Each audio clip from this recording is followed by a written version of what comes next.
This is part 8 in a series of videos in which I'm developing a 40-channel logic comparator. This is it, and I've now fully assembled it with both of the comparator boards. So I've got the top comparator board that does the upper 20 pins and the second comparator board that does the lower 20 pins.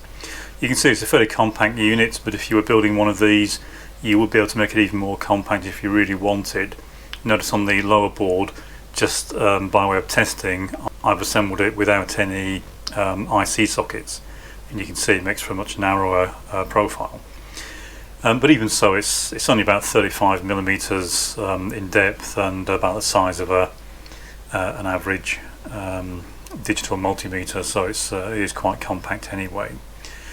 I've been testing it, so I've done all the static testing, I've done the basic performance testing, and now I'm going through various additional tests to make sure that it behaves itself under as many conditions as I can reasonably test it under. And so I've moved on now to testing dynamic chips.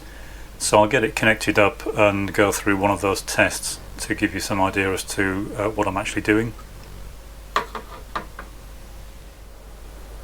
So I now have it hooked up to test a more dynamic chip.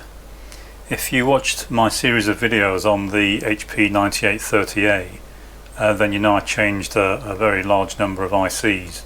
In fact, 74LS95, which is a 4-bit serial shift register, I actually changed 14 of these, and because they were soldered to the board, they're not very easy to test, and in some ways they are impossible to fully test while they're on the board, because the internal state that is in these is very difficult, if not impossible, to determine unless you use something like a logic analyzer to monitor them over a period of time. And even then it's a fair task going through the data that you've collected to see what the current status on any of the pins should be. So that was one of the reasons that I started thinking about making this unit. I've been considering making one for quite a long time. I wanted to buy one, but I couldn't find a 40-pin one anywhere. I can't find any that have been made in the past, and the HP ones that I could find only support up to 16 pins. I did say 18 pins on a previous video, but I was corrected and told that it was actually 16 pins. The data that I had for it was just a summary of it that somebody had written, and obviously it wasn't quite correct. But either way, it was far fewer pins than I needed. Partly because I need to test ICs like this, which are 40-pin ICs, and so I decided to bite the bullet and design my own unit. And I'm going through various testing.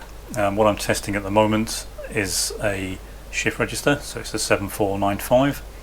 It's a 4-bit shift register, and as I said, it's a dynamic device, so its status, the internal state of it, is not possible to determine just by putting a scope onto the pins, because you don't necessarily know what's happened prior to that unless you have been monitoring it with a logic analyzer.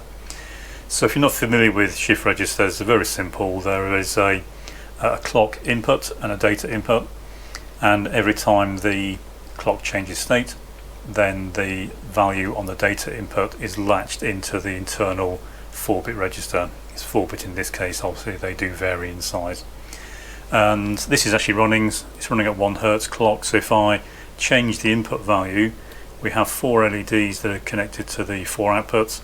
So if I just momentarily change the state and then take it back, you can see that the high value we put on the data in for that particular clock cycle was latched in, and now we're doing 2, and so they are shifted serially through the device. And that's why it's kind of difficult to test these, because the value on these 4 outputs depends on various input signals, and it's not just the clock signal, there are other input and control lines as well.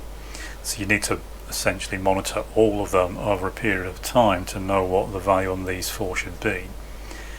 Sometimes you can tell with a scope if they're faulty. If you're getting very odd looking outputs, then it's usually a good sign, but sometimes they fail internally in such a way that you can't tell from the output signals they're faulty, but they're not giving the correct values.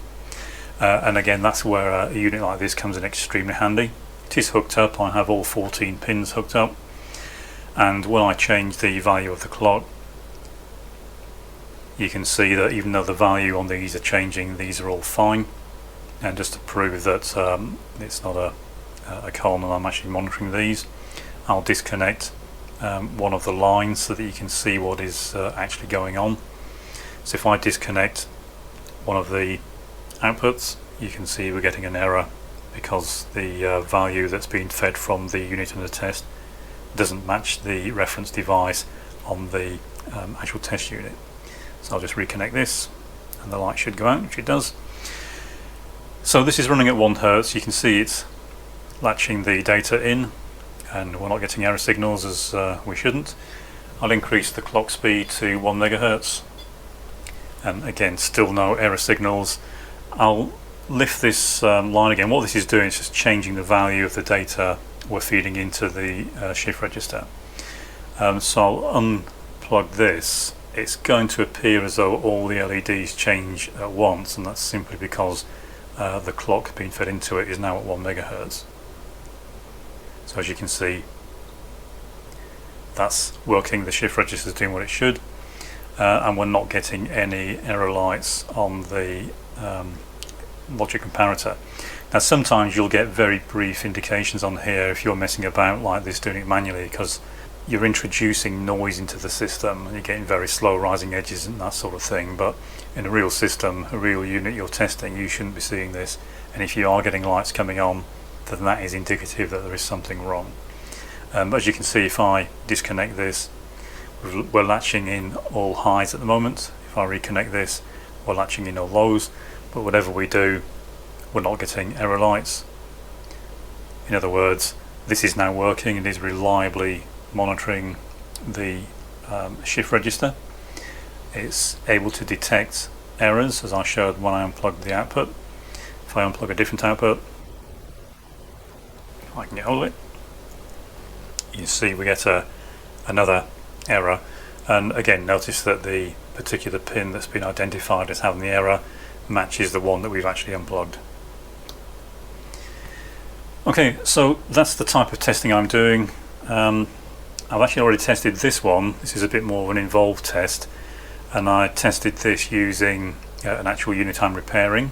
If you've been watching it, it's the HH Tiger, and I'll post some videos about this testing and testing of other devices on that unit shortly, and it will really start to show, or hopefully it will start to show, the power of a device like this and how useful it can be in testing equipment that you're trying to repair. Gives a very immediate, very quick test, and as I said before, you wouldn't normally go through the pain of having to connect all the jumpers. It would just be a test clip that clips directly onto the IC that's in the unit you're testing, and then, as I said, you get an immediate indication. One other thing that's worth pointing out with this, and I will go over this in more detail in future videos because there is an awful lot more you can do with this that I haven't mentioned so far.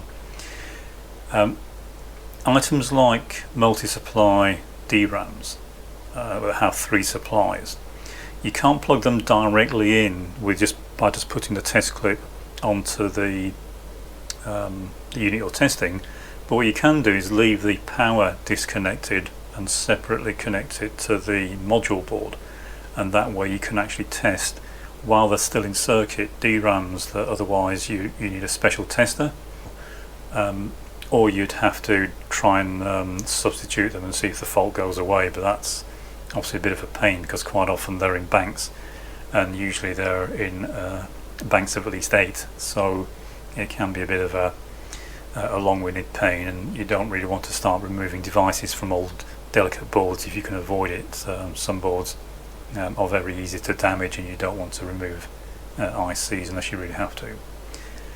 Okay, so that's it for this video. As I said, it's just a quick video to show the sorts of testing I'm doing with dynamic devices. Still looking very good so far. Very good question that popped up from the last video I posted about the dynamic performance testing. I was being a bit vague with some of the information I was giving. It's still early on in the test sequence, and I was giving different frequencies for the operation. Now the lower frequency is the frequency that I'm kind of guaranteeing it's going to work over, and the high frequency is the maximum frequency that the unit will actually run at, and obviously they are not necessarily the same thing. I actually probably won't specify frequency. I'll more than likely specify the minimum pulse width that the unit can be safely used to detect. And the reason I'll do that is because if you've got a line that has infrequent but short pulses, you still want the unit to be able to react quickly enough to indicate whether there's an error on that line or not. So even if the pulses are only occurring once every second, if they're 20 nanoseconds wide, then you still want the unit to be able to detect them. So at the moment it's looking like the limit is going to be around 20 nanoseconds for minimum pulse width. That will of course depend on the IC that you have in the reference socket, and also of course the length of the cable that you use to connect your test unit to your unit under test.